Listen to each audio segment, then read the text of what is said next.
Hey guys, this is Kurt from Gateway RPG.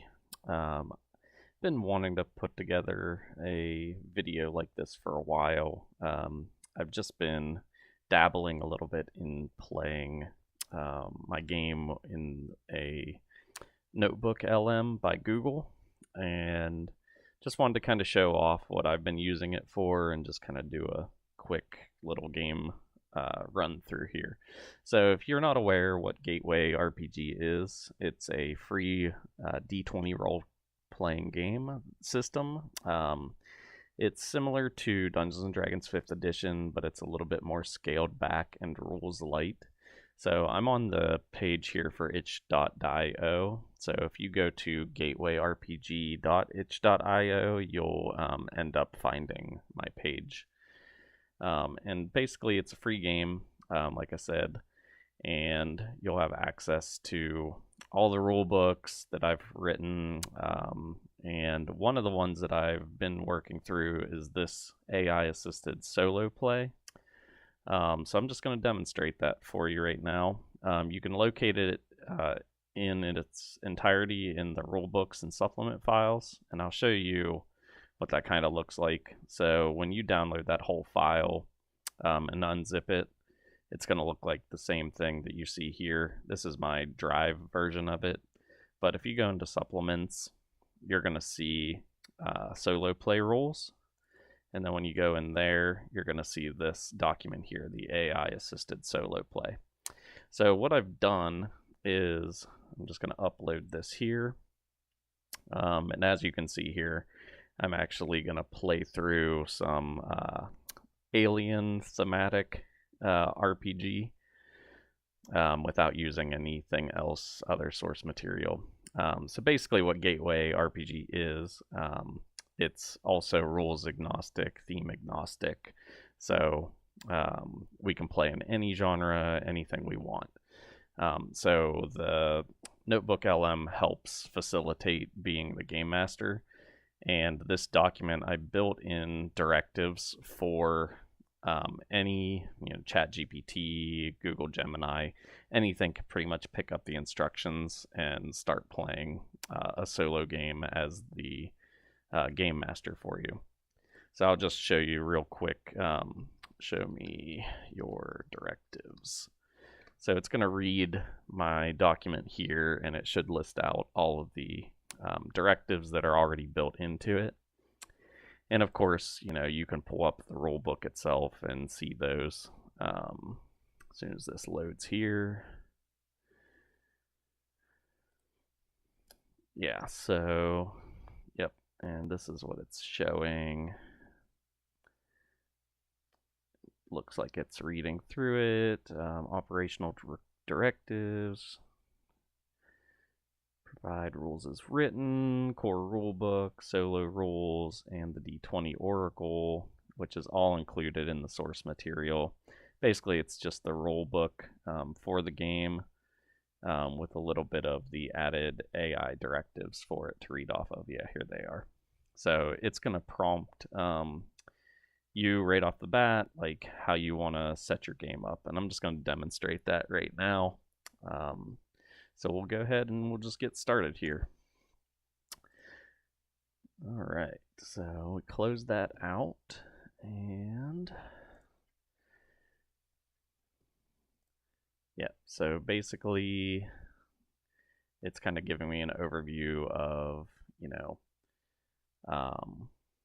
the responsibilities on character creation. It's going to assist me in, identifying race, archetype, age, or background. So I'm just going to skip ahead through all of this and we'll just get started here. So first things first, wants to set up our environment and where to begin. So rule set. Would you like to play standard rules or advanced rules? So the standard rules of the game, they're very simplistic.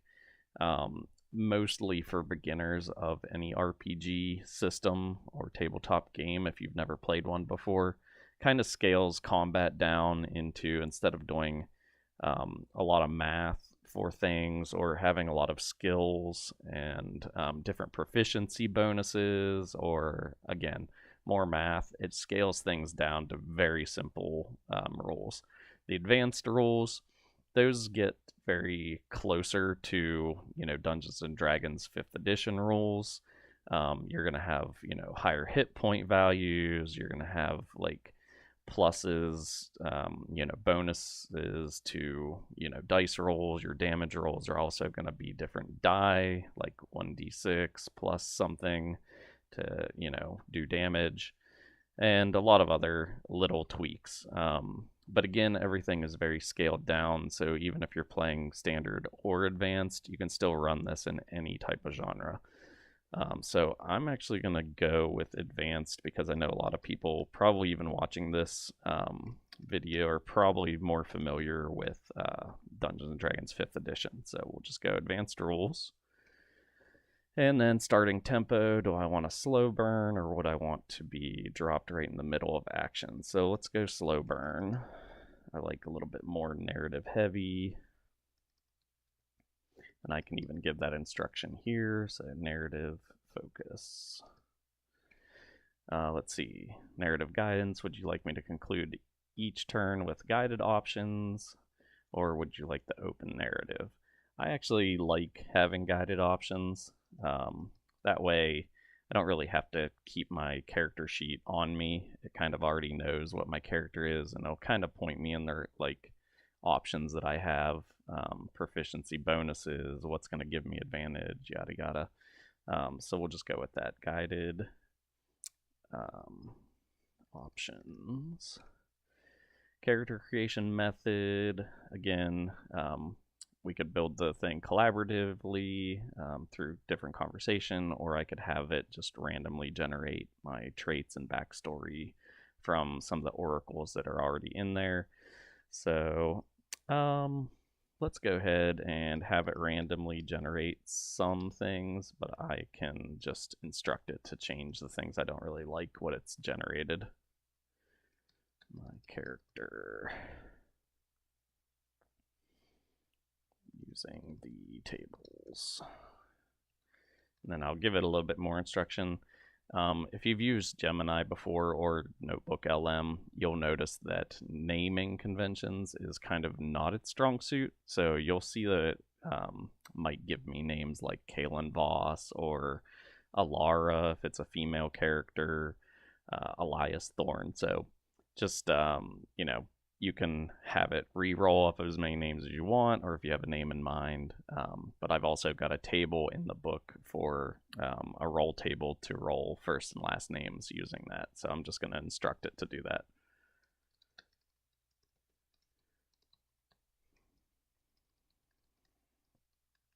We'll see how it does with that. Let's see. And I'm going to play as a male character. I guess I should probably have given it what the theme and everything would be, and I might have to add that in at a later date to be a part of this conversation, the initial setup. So let's see. Alright, so I'm going to do this. I'm just going to say, I want to play a game in the Aliens movie universe. I will be playing as a ex-Marine security officer on a far-off Wayland-Yutani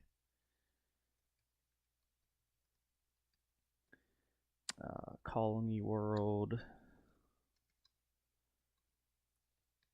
I would like there to be a little mystery before the action really ramps up with an alien encounter. We'll see how it handles that. Alright, so randomly generate my character, play as male character. It already should know that I'm a ex-Marine, and he is a security officer. So let's just go with that. And, oh, dice rolling. So another thing, I usually like to just have it do the dice rolls for me, and it'll show all the different dice it's going to roll. I have directives in here for it to be balanced. You might notice that sometimes it seems like it gets off script with how balanced it is actually. So my recommendation, if you're just looking for, just a fun story playthrough, kind of like a choose your own adventure type solo journaling playthrough, you can have it roll all the dice. Again, if it starts seeming like it's on easy mode, you can kind of instruct it like, hey, I'm going to take over the dice rolls from now on, or hey, make it harder or more failures.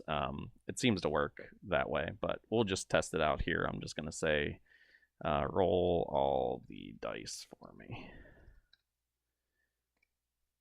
Okay.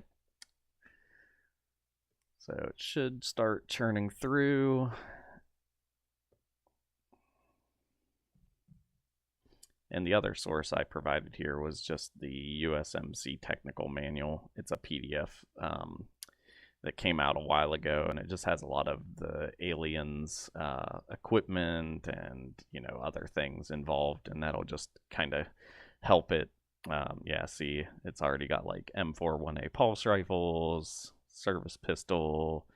Some of that information might be coming from this source here. All right, so let's see what he came up with. Let's see what this came up with. Let's see. To begin journey in the aliens universe, process your character generation, initialize your session notes according to the advanced rules. Session notes, case file 2179 Walker. So my name looks like Nolan Walker. I'm a level 1 character. Identity, male human, ex-marine security officer, age 38. Archetype, the penitent.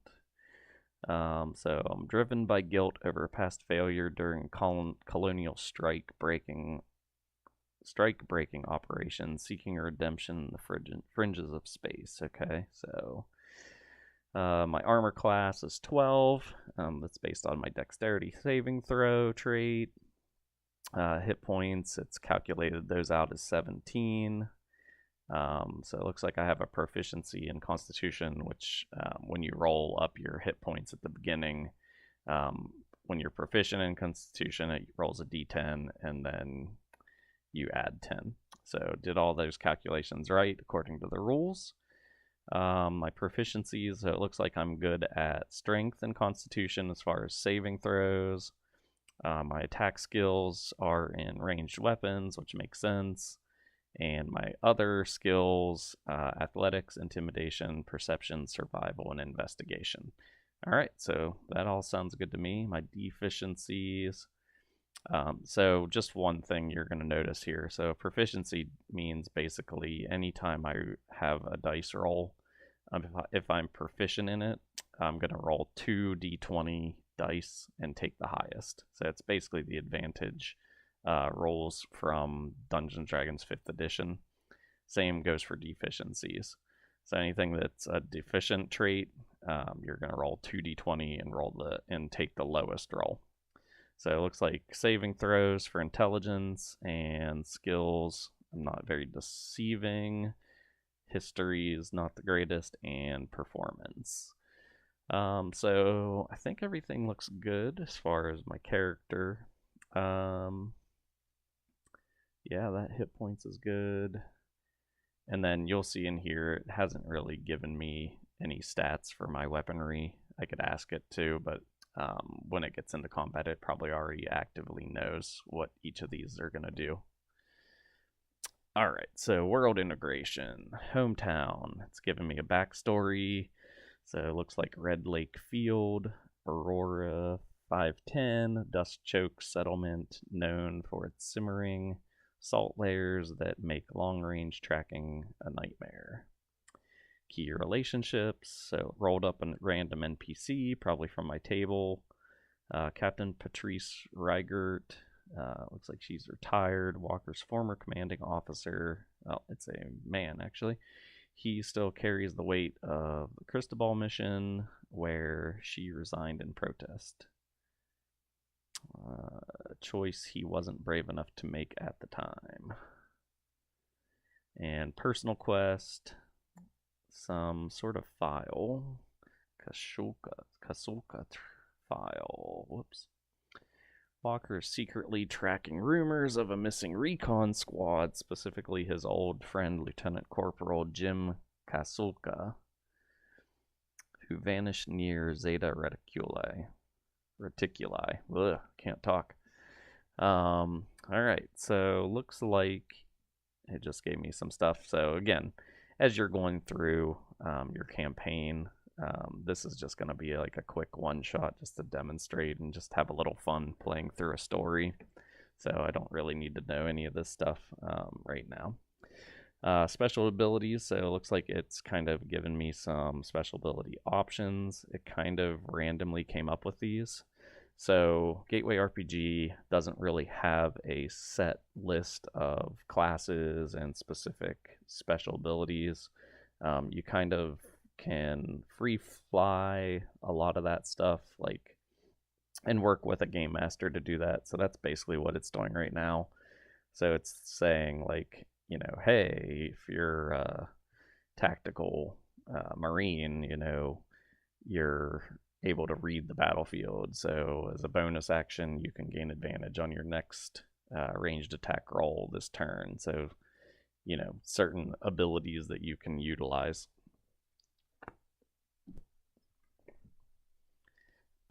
Let's see. So then, what do I like out of these three? Don't really care about a lot of movement. Iron Will, you've seen the worst the core has to offer. Saving throws against being frightened.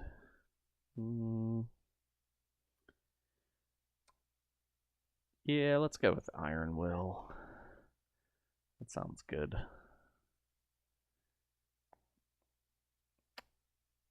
Let's see, options, choose one. That'll be the signature. All right, I'm gonna click that. I'm gonna move that in here.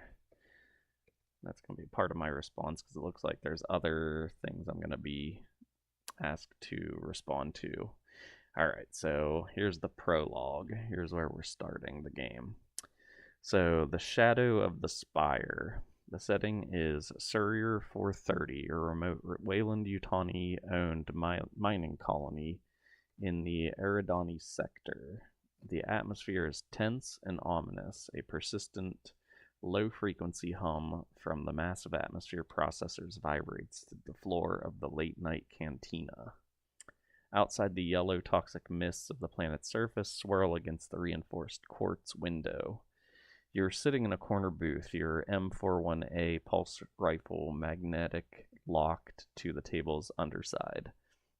Across from you sits Seiji Tanaka, a Wayland-Yutani technical advisor from the research division. He is nursing a synthetic scotch and looks nervous, his eyes darting toward the heavy blast doors of the security hub. Walker, Tanaka whispers, leaning in. The Spire, the automated transmitter 5 clicks out in the wasteland. It didn't just glitch. The logs show a massive power spike, followed by a data dump that was encrypted with an old USMCM crew expendable protocol. The company wants it suppressed, but I think someone or something is using that tower to broadcast a signal we aren't supposed to hear. And here you'll see that it's kind of given me a few options on what I want to do. So let's see. Press Tanaka for more information about the signal. Scan the room. Yeah, we don't need to do that. That's a weird one. Let's see. Let's get to it. So another thing you'll notice with these language models is even though I've kind of told it I wanted a slow burn, it really tries to like just put you right in the middle of things sometimes. So we're gonna do with option 1. Let's do some social interaction. First, I'm gonna tell it to use this as my special skill for the future. And then we'll say, as for Seiji, Let's talk to him. Find out more about this beacon.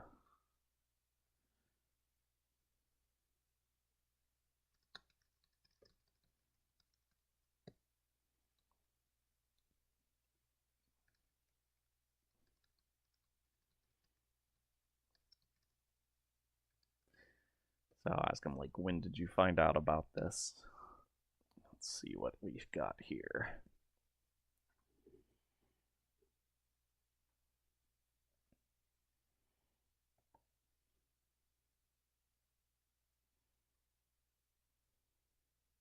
All right, so it's going to go through. It's going to say it's updated my character sheet. So we'll just skip through all that. All right, back in the narrative phase. Late night at the cantina.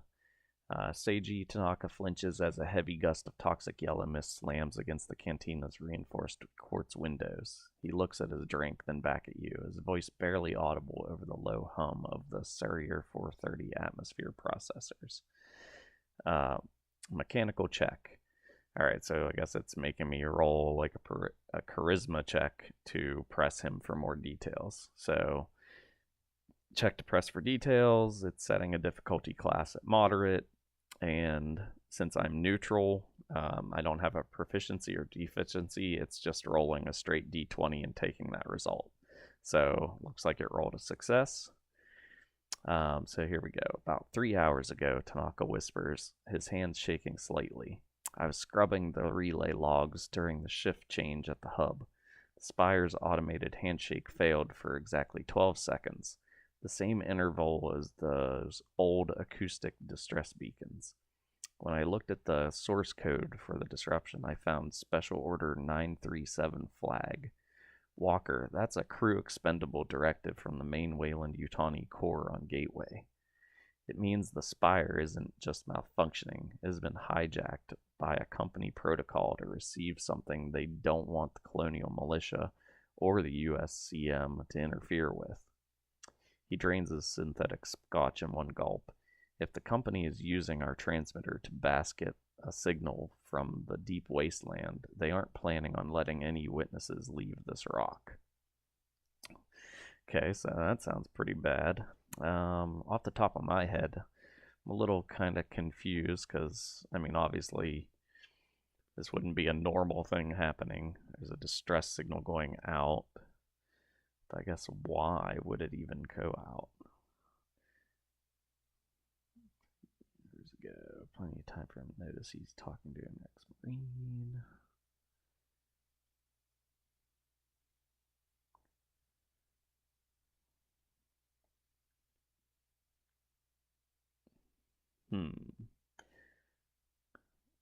All right. Well, let's skip ahead here. Let's take some action. Let's go with option 3. Come on. Let's get out to that beacon. That, wait, what is it? A hub.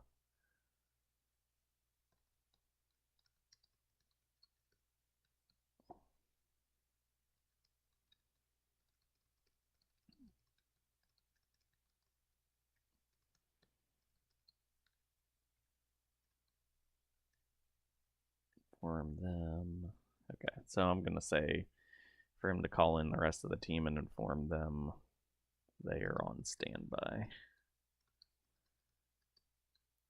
while we go investigate this signal. You don't have to write all this stuff. If you want to just fly through these things, that's what these are nice for. You can just kind of click this and it would probably just go ahead and get moving on the story. But I like to kind of give my own narrative and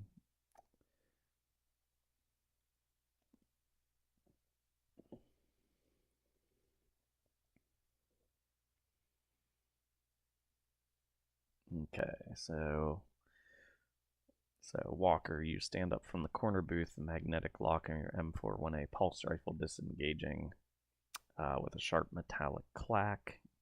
You key the PRC 4894 personal communications headset. Mechanical check. Okay, so this is an Oracle probability for the security team's compliance. So I do have an Oracle built in there. Usually that's when you yourself would be playing both the game master and player.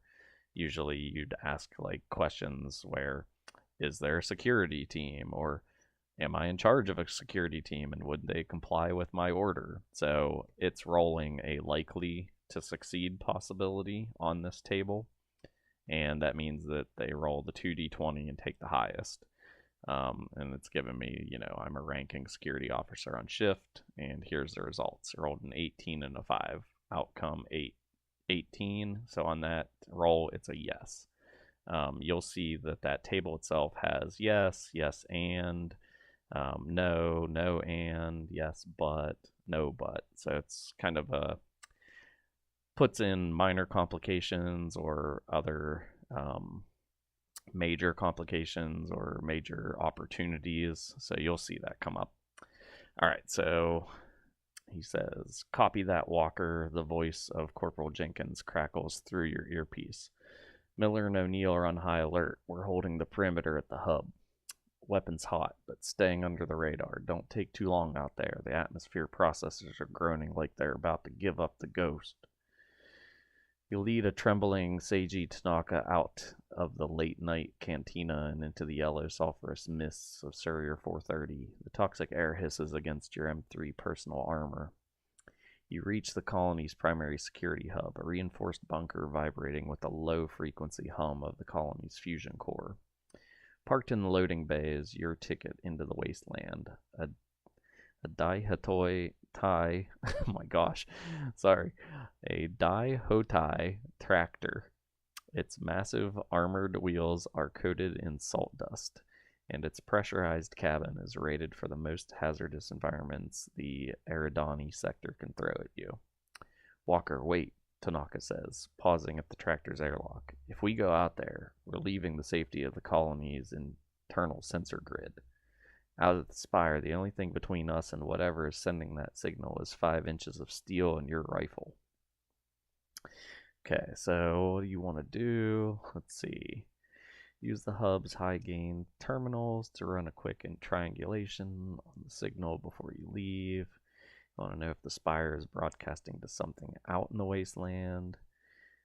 Tactical, you could perform a final gear check. You have a feeling you'll need more than just standard rounds. Wants me to see about equipping grenades to my pulse rifle. I mean, we don't even know what's out there, and it's like, yeah, you better take all these grenades and all the things you want. What the heck? So again, Game Master is not perfect in any sense of or shape of the form. It's kind of trying to anticipate what's ahead, I feel, for me. But sometimes people railroad like that, so I guess it could be doing that. Let's see, lock and load Tanaka, force him into there, begin the 5-kilometer mile. Times of the essence. Yeah, I'm just gonna say, nah, we gotta go now.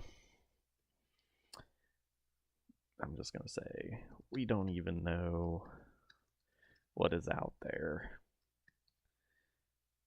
We don't have the time to be messing around here.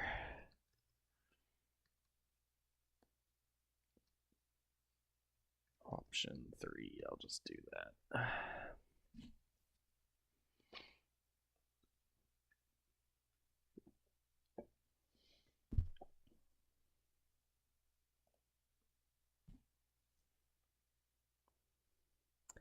Alright, so you shove the hesitant Seiji Tanaka into the pressurized cab of the Daihatoi tractor. I'm going to have such a hard time saying that.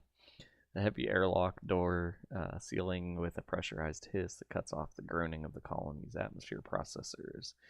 Climb into the driver's seat of the dual J160 gas turbines wind to life, vibrating through the reinforced steel roll cage. Alright, so we're doing a mechanical check, piloting, so I've got neutral decks. So let's see, looks like I rolled a success. Massive 8x8 wheels engage, and the Anderson suspension units cantilever upward, adjusting the tractor's ground clearance as you roll out of the hangar and into the sulphurous soup of the wasteland. The colony's lights are quickly swallowed by the thick yellow mist. Outside the atmosphere is a toxic cocktail of nitrogen carbon monoxide, and the shimmering salt layers reflecting your headlamps is disorienting pattern. Okay, so it's giving me a lot of details. Maybe you could instruct it also to give you less details if you needed to. I probably would do that from now on, because it's just regurgitating that, there's toxic waste. So anyways, Tanaka sits in the passenger berth, his face in the pale glow of the workstation monitors, encryption on the signal. It wasn't just a code, Walker. It was a location marker for a non-biological source. If something out here is broadcasting using company protocols, it's been here a long time. Okay, as you approach the 5-kilometer mark, the spire, 1,500-meter high cone of dark composite, looms out of the mist like a jagged tooth. It isn't silent. The transmitter is emitting a rhythmic acoustic pulse that you can feel in your teeth, vibrating through the diatized armored hull.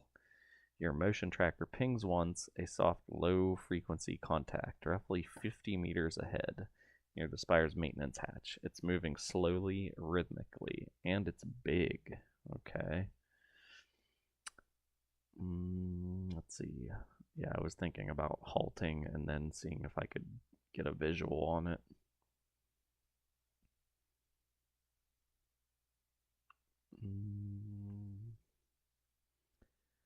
Alright, so yeah, let's do option 1. I want to halt the tractor and use the external LiDAR and TV optics to get a visual on the contact before exiting. That's going to use, yeah, let's do that.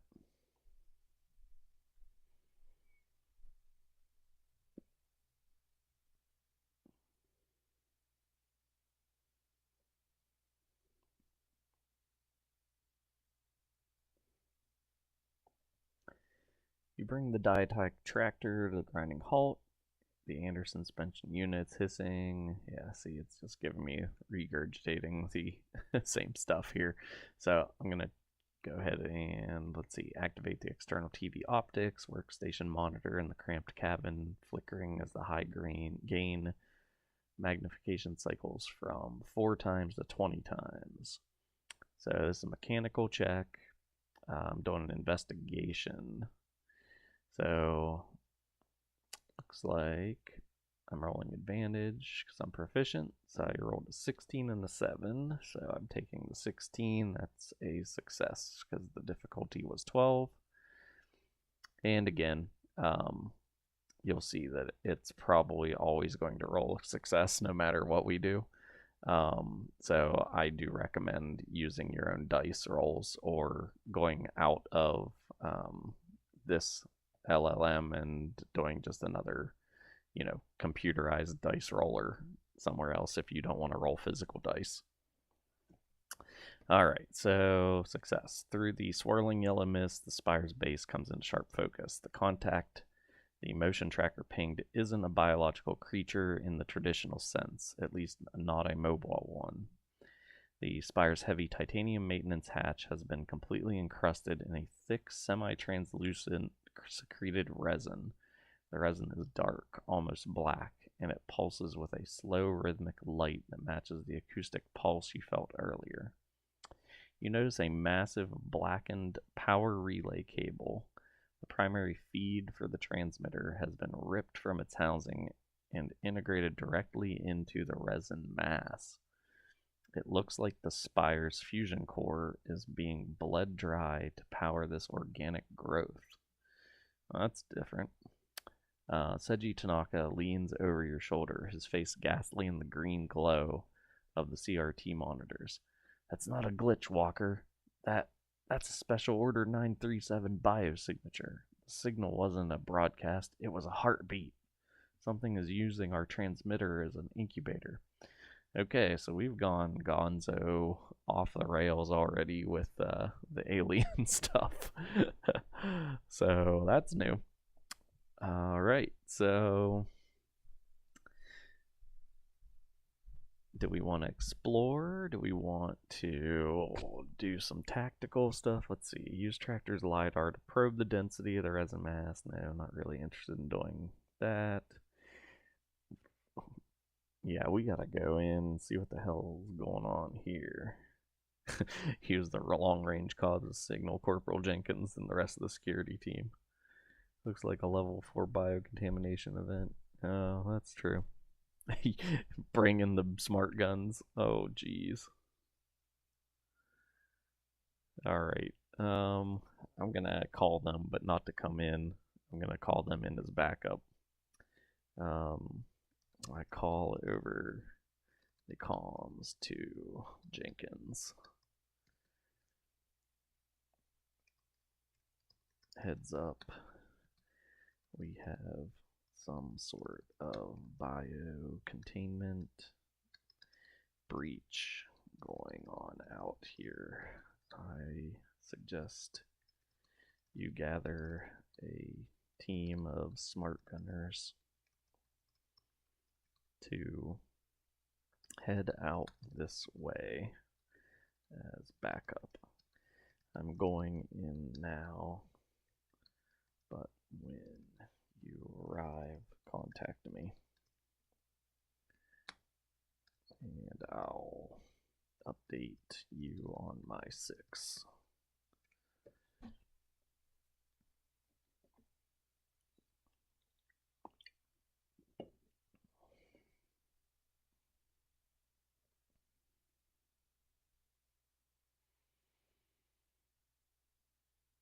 Key your PRC 4894 personal communications headset.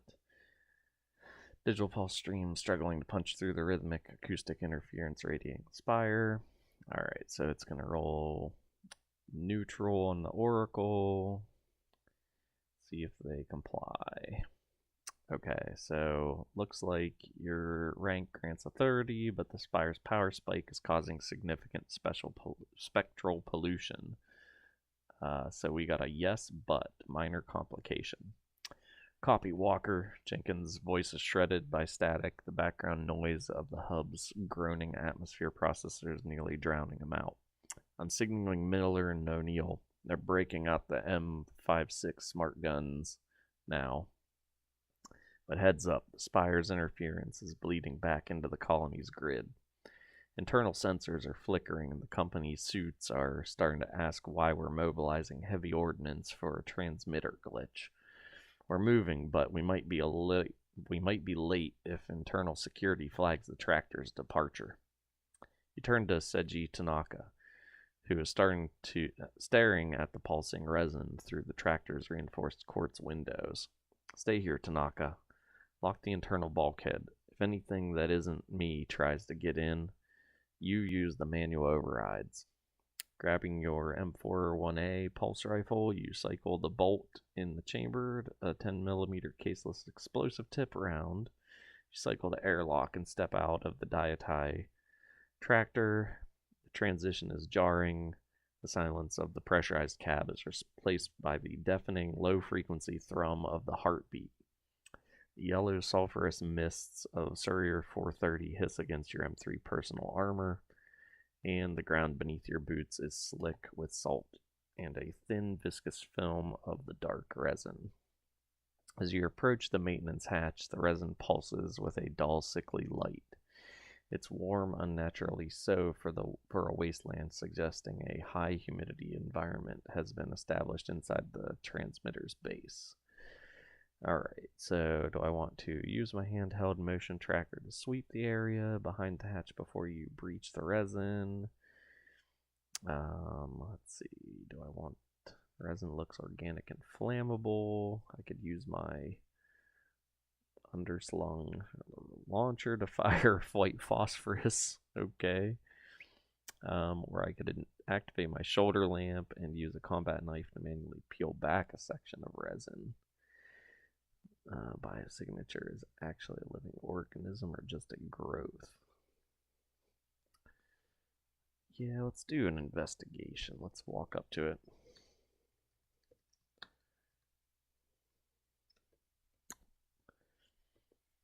For sake of time, I'm just going to type in the options.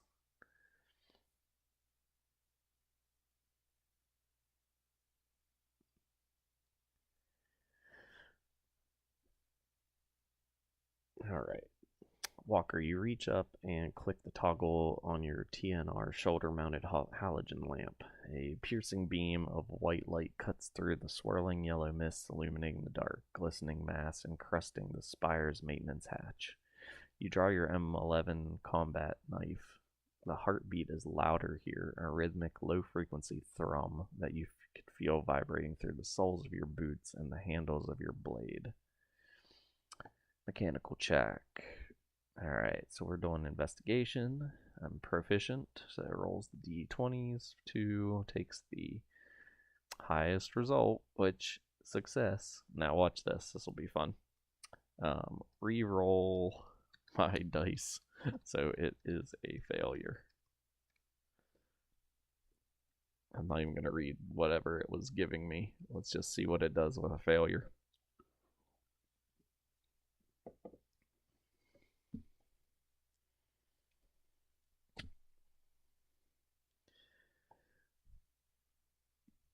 Alright, I'm re-rolling for a narrative failure. Alright, so as you press the tip of your M11 combat knife into the dark resin, the material reacts with a violent involuntary spasm. The rib cage structure beneath the surface doesn't just resist.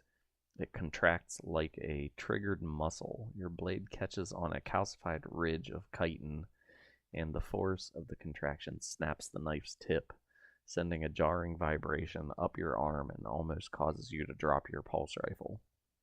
A spray of viscous clear fluid hits your M3 personal armor and splatters across your helmet's visor. The fluid is highly acidic, similar to the biochemical composition of the Zeta Reticuli xenomorphs, and it begins to smoke and hiss as it pits the reinforced quartz of your faceplate. Apparently, maybe this comes from this source. So apparently in this part of the universe, maybe we know what xenomorph are, which is kind of unfortunate, but not that far out there since even the novels have the Marines knowing what xenomorph are. Let's see. And again, I could course correct the AI if I wanted to, but I'm not going to at this point. And it begins to smoke and hiss.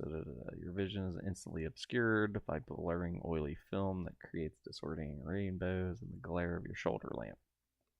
Worst of all, your clumsy intrusion has alerted the structure. The rhythmic heartbeat of the spire suddenly stops, followed by a high-pitched metallic screech that echoes through the titanium walls of the transmitter. Your motion tracker, maglocked to your hip, begins to wail with a steady, rapid tone. Okay. So it looks like we are about to get into a fight with something. Let's see. Tactical. Get the tractor moving. Blindly scramble back toward the data, wiping the visor, hoping your vehicle's armored hull can provide a barrier. Ignore the obscured vision, rely on your handheld motion tracker.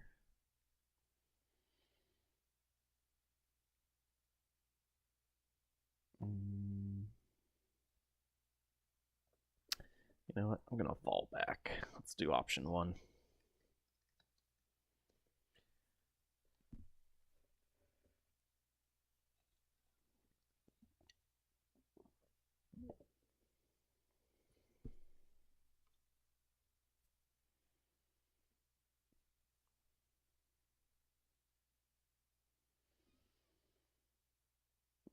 Walker, you turn to scramble backward towards the safety of the Daitai tractor, your hand frantically wiping the smoking pitted quartz of your visor. The acidic fluid from the resin structure has created a disorienting smeary film that turns the tractor headlamps into a blinding, meaningless glare.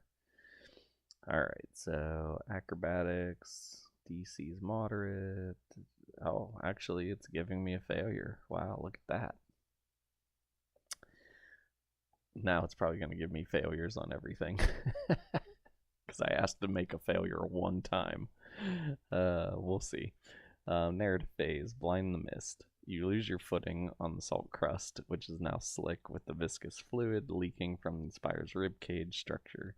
You fall hard, your M3 personal armor slamming into the ground with a dull metallic thud. In the chaos, your M41A pulse rifle slips from your grip, clattering against one of the tractor's massive 159 centimeter armored wheels and sliding somewhere in the thick yellow surface. So I've lost my gun. Now I'm blinded. Handheld motion tracker, mag lock to your hip is wailing. Still indicates contact is right on top of me.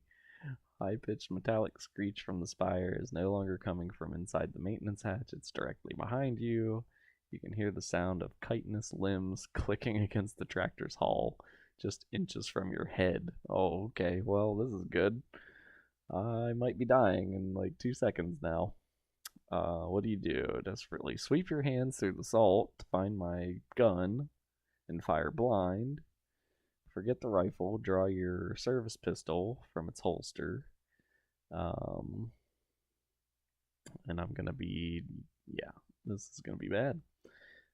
Key your comms and scream to Tanaka. Tanaka, it's on me. Ram the spire. You know what? Let's do that. Let's have Tanaka try to do something. Let's do option 3, and let's see if this fails. Because if this fails, then now I've pretty much blindly instructed the AI to fail everything. So hopefully not. Hopefully it's now balancing things out.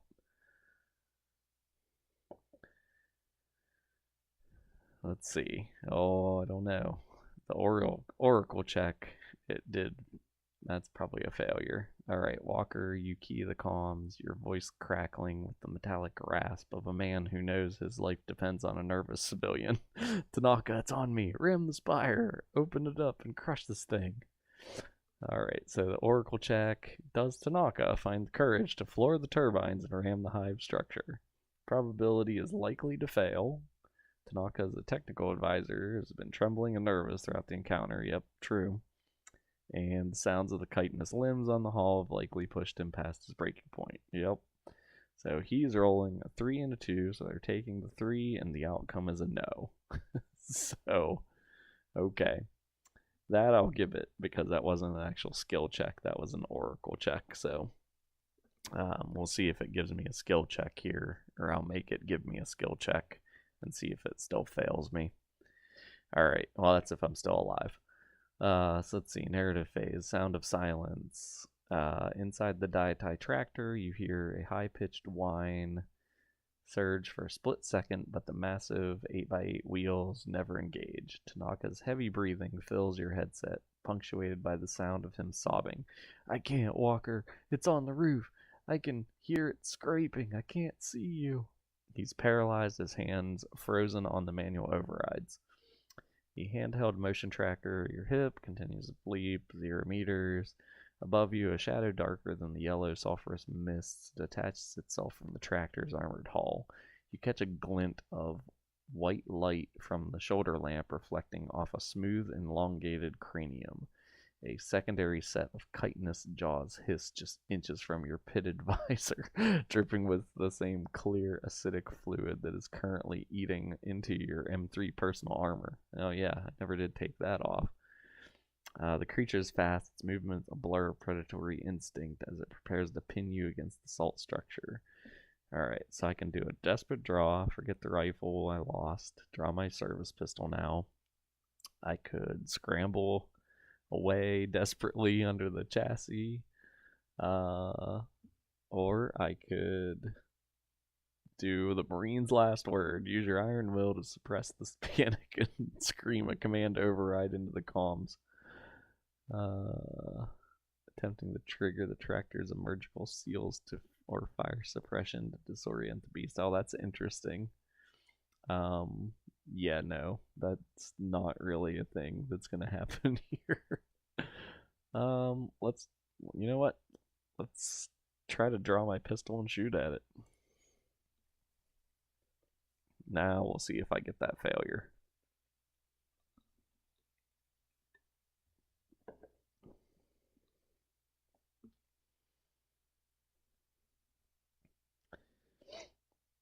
Okay, Walker, with the creature's secondary jaws hissing inches from your face and acidic steam from your pitted visor stinging your eyes, you rely on your muscle memory of 100 range drills. You suppress the instinct to shield your face and instead reach for your holster. Alright, so it's giving me my case file again, so I guess I have 17 hit points. I'm pulling out my pistol. My armor is degrading, so that might actually drop my armor class. We'll see how it handles that. I have neutral dexterity. So the hard target's at 0 meters, vision's obscured. Okay. So usually I'd be proficient, but since it's giving me a difficulty, it's dropping me down to having a disadvantage, which cancels itself out. So I'm going to be rolling 1d20 and taking the result. But hey, look, rolled a 17. We're back in success territory. All right, so narrative phase, point blank redemption. You snap the M4A3 surface pistol from its holster as the creature lunges to pin you against the salt crust. You jam the 12.7 centimeter barrel directly into the soft ribbed tissue beneath its elongated cranium and squeeze the trigger. The 9mm rounds designed for high impact terminal ballistics shred through the creature's throat. It lets out a high pitched metallic screech that vibrates through your very marrow. The force of the point blank magazine dump kicks the beast back into the yellow mist, its silhouette thrashing wildly. However, the success comes with a price: the creature's blood. A highly pressurized hydrofluoric acid sprays out from the entry wounds. A vicious yellow-green geyser splatters across your chest plate and your already damaged visor. The M3 personal armor hisses violently, and the boron carbide plates begin to delaminate under the intense chemical reaction. The smell of burnt ozone, melting polymer is overwhelming. Creatures retreated into the mist, but your handheld motion tracker is still pinging rapidly. It's wounded, but not dead, and Jenkins' team is nowhere in sight. Alright, well, one thing I gotta do is I gotta get off of the armor. Suppressing fire, no, we're not doing that. Emergency bacon, no, we gotta do, let's see, blind man's dash. You can't see and your armor is melting. Rip off your compromised helmet to clear your vision and make a break for the tractor. Scream for, yeah, we gotta do that. Let's do option 1. I survived an alien attack so far. Obviously, if this was the movies, I'd be dead already, because that acid would already have eaten through my armor, unless it was the future novels where they had acid repelling armor sets. Alright, let's see. Walker, you reach up and unlatch the locking rings of your M10 ballistic helmet, ripping it off and tossing the smoking pitted mass, quartz.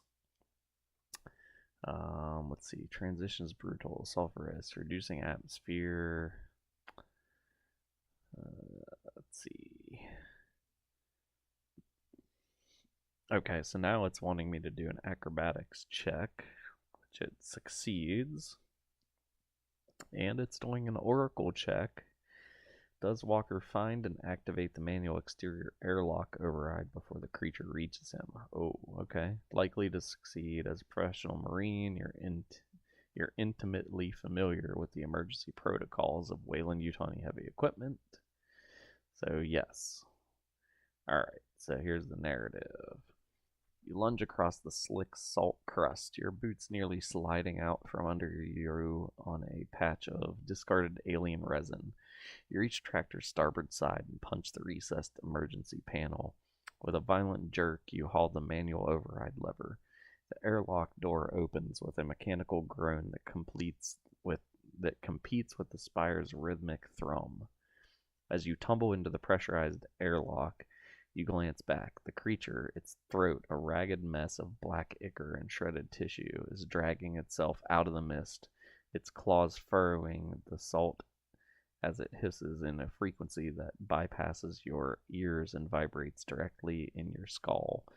You slam the interior cycle button, and the heavy titanium bulkhead slides shut, sealing the beast outside with a pressurized thump. You stumble into the main cabin. Seiji Tanaka is curled in the passenger berth, his hands over his ears, sobbing hysterically. The workstation monitors are strobing red. Special Order 937 is still broadcasting, and the Spire's energy spike is redlining the tractor's internal sensor grid. Okay, so it actually looks like it did some damage to me and took that off automatically. So I'm at 15. And I lost my helmet. And my M3 is critical and melting still. So I need to take off the armor. Please update my AC. And what else do I want to do? Take the reins, shove Tanaka aside, slide in the driver's seat. Yeah, probably doing that. Jenkins come in. Tractor's high gain comm. Active defense. Tractor is equipped with an external workstation tools. Attempt a mechanical crane cutter detachment to pin or crush the creature against the hull. Nah, I think we're gonna have to pilot and run. Option 1.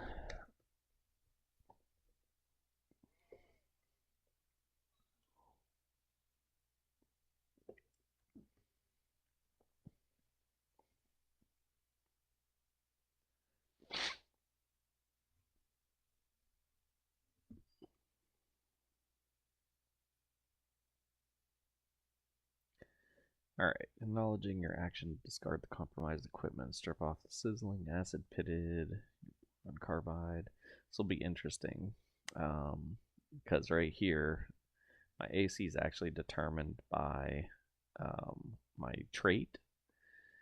So, let's see. So it didn't actually update my AC because it didn't give me any bonuses for that specific armor. So that's fine. Okay.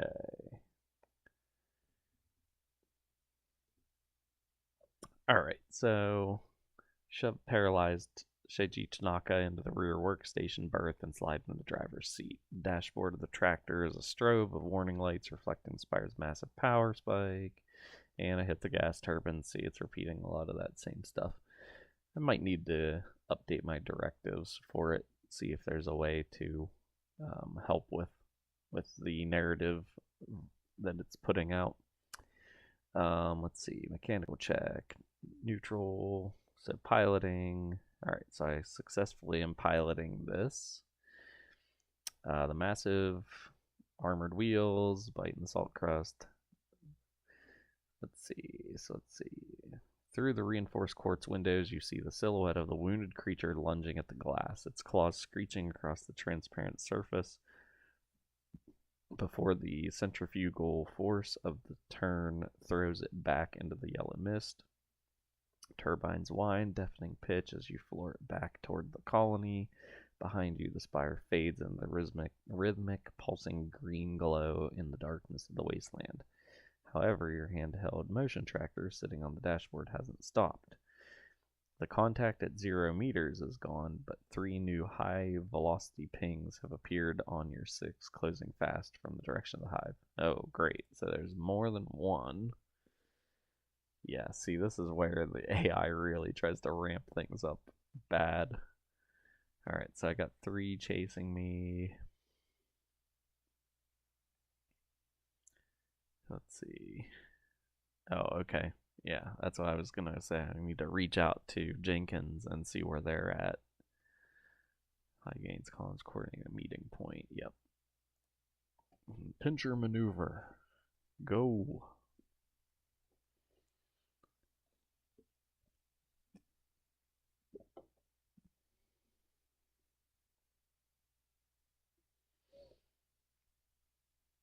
Alright, you reach out across the dashboard, swing diatai tractor, key high gain calm,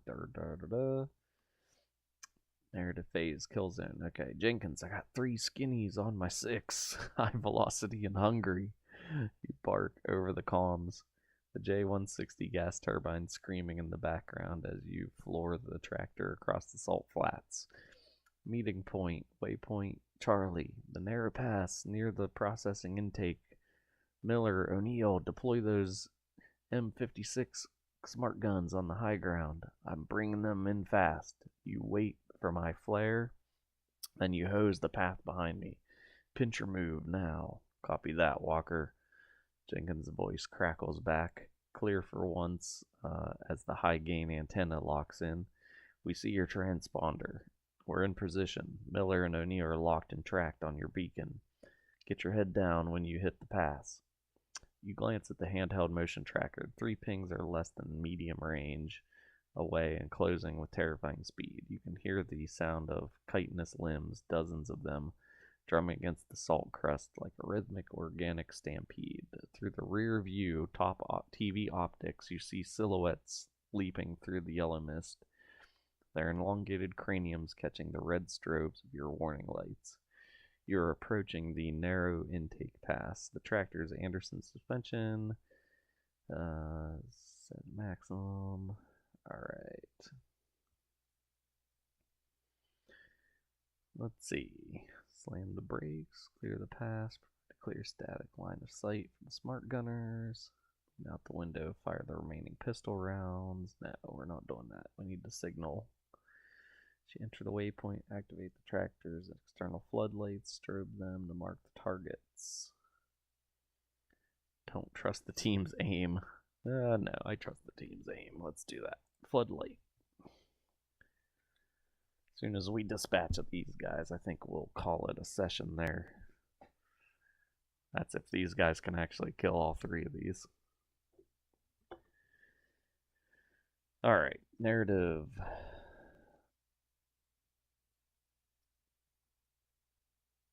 Wasteland erupts in blinding rhythmic staccato of high-intensity white light. The yellow sulfur mists are carved into jagged slices by the tractor's external floodlights, catching the 3 pursuers in a disorienting visual trap.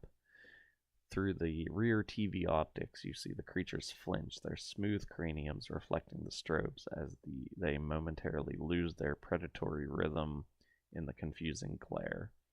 High on the ridges of the processing intake, the M56 smart guns of Miller and O'Neill find their mark. The strobing lights provide a perfect visual lead, while the creature's intense heat signatures against the cold salt flats allow the infrared trackers in the Marines' head-mounted sights to achieve a hard target lock.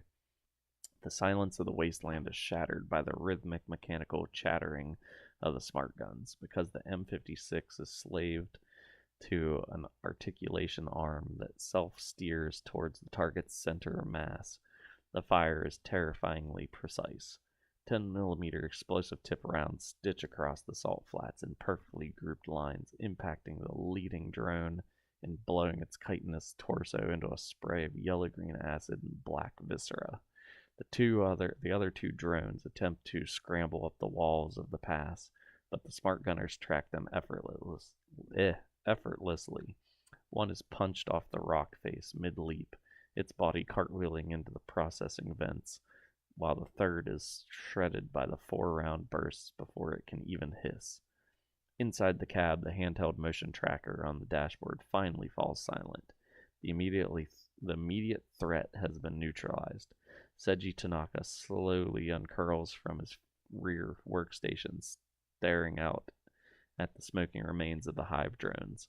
Walker, we're not safe, he whispers, gesturing to the strobing red lights on the main console.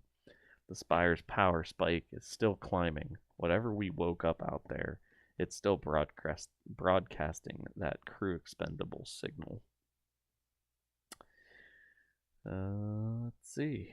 So Charlie cleared, smart gun support on station. What do we do next? I think we'll call it there, basically. The other cool thing that you guys can do if you are playing through this is usually what I do is I just copy my entire chat like that, and then I'll just dump it into a Google Doc.